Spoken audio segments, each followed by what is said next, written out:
Hey guys, welcome back to my channel. Today we're going to talk about 5 red flags of autism that I specifically saw in my son under the age of 1 year old. Okay, let's get started. He said his first words at 6 months. He said, "Mama, Dada, and duck" at 6 months, which I was super elated about when your baby has their first words.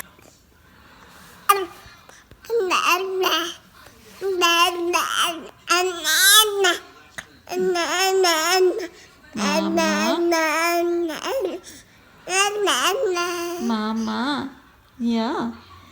And then into 7, 8 months, I noticed that he no longer said it anymore. So we call that word regression. And no, he didn't say it anymore until later on when he started talking. But that is word regression. He also started saying ball. He started saying ball maybe like around 11 months, and then he stopped saying it again. And he used it appropriately. When he saw a ball, he would say ball. When he said duck, he would use it appropriately as well. And then within the first year, all those words went away. Red flag number 2, I would say, is his visual and texture hypersensitivities. Some moms call them stims for stimulation. I noticed that when I would give Max toys, so when you give your baby a toy, that's what I would do.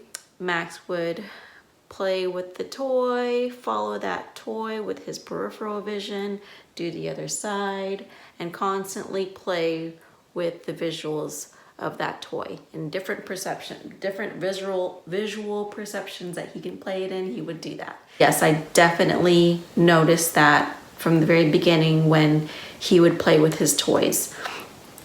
Play is a huge integral part of development. He wasn't always interested in toys. With cars, anything with wheels, he would be more interested in, which I've come to learn is an autistic trait that autistic kids tend to like. They like to play with the wheels, sometimes just any kind of repetitive motions that they can stare at. To me, I think it's a visual hypersensitivity that they get some satisfaction out of. He had the texture stimulations as well. In our house, we have textured walls, so he would kind of play with the textures with his fingers and run his fingers up and down. I can probably show you guys what my wall looks like probably from his first year. I can still see the scratch marks on it as well. Red flag number 3 is that Max didn't point. That is something most babies, one of the first things they learn to do to communicate. When they want something, they point. And Max did not do that at all. There are some times where I just wanted him to point so bad. I would get his hand and try to teach him how to point, but he was just not interested in doing that at all. Yes, he does point now, but under the age of 1, when they are actually learning to do that, to communicate, he did not. In that case, communication was a little difficult because I never knew what he wanted because he wouldn't point to it. He would probably go to it, but not point. So Max did not respond to his name. And when you first have a baby and they're under age 1, you're always saying their name, you're always playing with them. So Max, I just said his name all day in front of him all the time, especially just to see if he would respond, and he wouldn't respond. There's a lot of times where he never turned around. I could call his name for 10 minutes straight, and he would never turn to look at me, never acknowledge that I was calling his name. So that was very alarming to me that he wasn't even responding to his name. The first thing our pediatrician did was, after we did the assessment for autism, the initial assessment, which is just a 20-question assessment, the first thing they did was a hearing test to make sure that your kid can actually hear. So that made sense to me. We did a 2.5 hour assessment, and Max has no trouble hearing at all. And that made us move on to the next step in diagnosing for autism. So this is one that most people know about, and it's not making eye contact.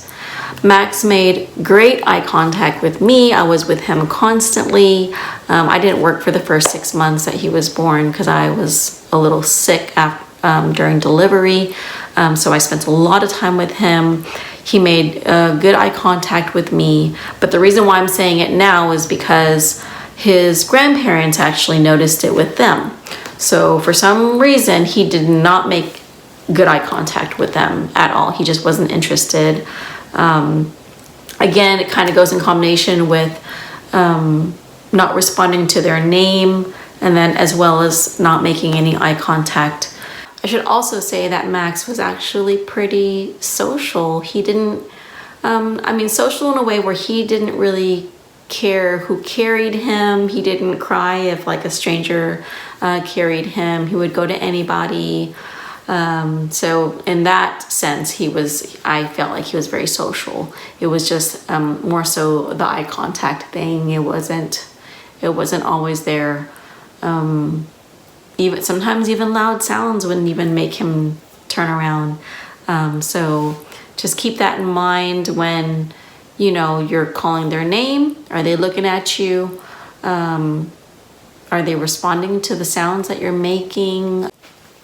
So some positives with Max and his milestones was that he met most milestones. Some of them a lot of them I should say, were delayed, but he still hit them. There's a lot of neurotypical kids out there that hit milestones later, and they don't have autism. But Max hit them. He started crawling late. He started crawling not till like 10, maybe 11 months. He started crawling and he went directly into cruising and then walking. So a lot of babies crawl for a little while, and then they slowly start to cruise on furniture, and then they get the walking down. Well, Max crawled for a little bit, cruised for a little bit, and went straight into walking. So he crawled maybe like 10, 11 months and then cruised for a little bit, and then he was walking really well by 13 months. Took his first steps around 12 months. And I think the milestone is maybe 12 months or something like that. Another good thing about Max that was great when he was a baby was his appetite. He ate everything I would give him. Like just anything I gave him, which I love. And I have come to appreciate that because Max is such a picky eater now. And I had to come up with all these recipes. And if you watch my vlogs, I'm always cooking. I'm always trying to get him to eat all these foods. And of course I have a backup just in case he doesn't eat it. But that's something that he actually did really well with under his first year. Just ate and drank really well. Also, he was a good sleeper. He is now. He has a little bit of sleep regression right now if you've been watching my vlogs. But under the age of 1, he slept really well. He was always in bed at a certain time. With feeding and everything, I didn't feed on demand. I timed my feeding with him. I think he was 3 months old when he finally slept through the night, which was great. He wasn't a gassy baby. He did have constipation for a little bit, but that resolved over time. He always had plenty of water with his milk. Like I said, he was a good eater, so all that stuff was intact. No problems with that. So be sure to check out my next video, Red Flags Under the Age of 2. And hit that subscribe button so you don't miss it. And don't forget to like this video if you find it helpful, or if you like anything about it, just hit the like button.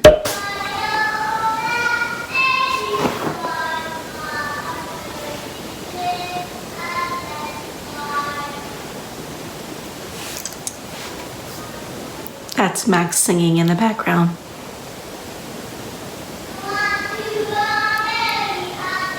we'll just wait till he's done before we start filming.